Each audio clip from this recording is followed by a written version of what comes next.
TGS WRTC Nagar Kurnool women's hostel ఇంత దారుణమా? మాకు ఎగ్జామ్ ఫీజు వస్తుంది కదా, మీ గవర్నమెంట్ కాలేజ్ కదా, ఫండ్స్ వస్తాయి. ఫండ్స్ మాకు ఇవ్వకుండా మాకు తీసుకుంది.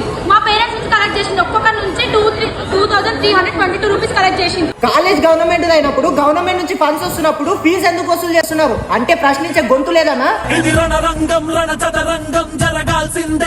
ప్రొవిజన్ తీసుకోవచ్చు. మాకు వచ్చిన ఫుడ్ అంతా తీసుకోబోతుంది. దానికి టీచర్ సపోర్ట్ ఆమెకు నిన్న 2 బస్తాలు తీసుకోవాలి. మాకు వచ్చే మటన్ అందిస్తాం, చికెన్ అందిస్తాం, చికెన్ చట్నీ పెట్టుకొని తీసుకోవాలి, అన్ని తీసుకొని అవుతుంది. పిల్లలకు పెట్టాల్సిన ఫుడ్ కూడా మీరే తింటున్నారు. అంటే అంత కరువులో ఉన్నారా? మళ్ళా దీనికి స్టాఫ్ సపోర్ట్ ఒకటి.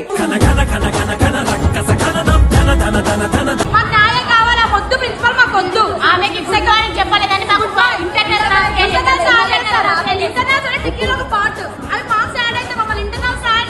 అంటే నీకు గుడ్ మార్నింగ్ చెప్పలేదని ఇంటర్నల్ ఎగ్జామ్స్ అనేవా? రేపు పొద్దున పిల్లల భవిష్యత్ ఏమైపోవాలి? గవర్నమెంట్ నుంచి మీకు మళ్ళీ ఇచ్చేస్తామన్నారు. మేము అది నమ్మి మా పేరెంట్స్ అన్ఎడ్యుకేటెడ్ వాళ్ళు కట్టిరు. అది నమ్మి మేము కట్టినప్పుడు మాకు ఇవ్వాలి కదా, ఇవ్వలేదు. గవర్నమెంట్ నుంచి ఫండ్స్ వస్తలేవని చెప్పి ఫీజు వసూలు చేసినావు. మరి ఫండ్స్ వచ్చినప్పుడు వాళ్ళ ఫీజు వాళ్ళకి రిటర్న్ చేయలేగా? ఎందుకు చేయలేదు? ఏమంటారు, ఎవరి పేరెంట్స్ అయితే ఎడ్యుకేటెడ్ ఉండి వాళ్ళు ఎవరైతే మాట్లాడతారో వాళ్ళకి ఫండ్స్ ఇచ్చేసేయండి, మిగతా వాళ్ళకి ఇవ్వకండి. అంటే అన్ఎడ్యుకేటెడ్ ఏం మాట్లాడతారు సార్? ఏం మాట్లాడతారు వాళ్ళు? చదువుకున్న వాళ్ళు ప్రశ్నిస్తారని వాళ్ళ ఫీజు వాళ్ళకి రిటర్న్ ఇవ్వమన్నావు. అంటే చదువుకుని వాళ్ళు ప్రశ్నించారన్న అహంకారమా?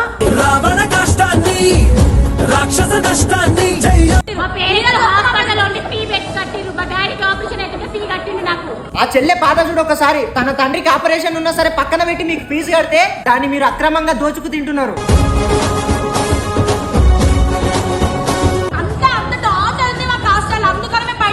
ఇవన్నీ చూసి తట్టుకోలేక రోడ్ పైకి వచ్చిన చెల్లెల ఆవేదన చూసినాం. వాళ్ళకు న్యాయం జరగాలని కోరుకుందాం. న్యాయం జరిగేదాకా పోరాడదాం. ఈ వీడియో కలెక్టర్ దాకా పోయేదాకా షేర్ చేద్దాం. జై హింద్.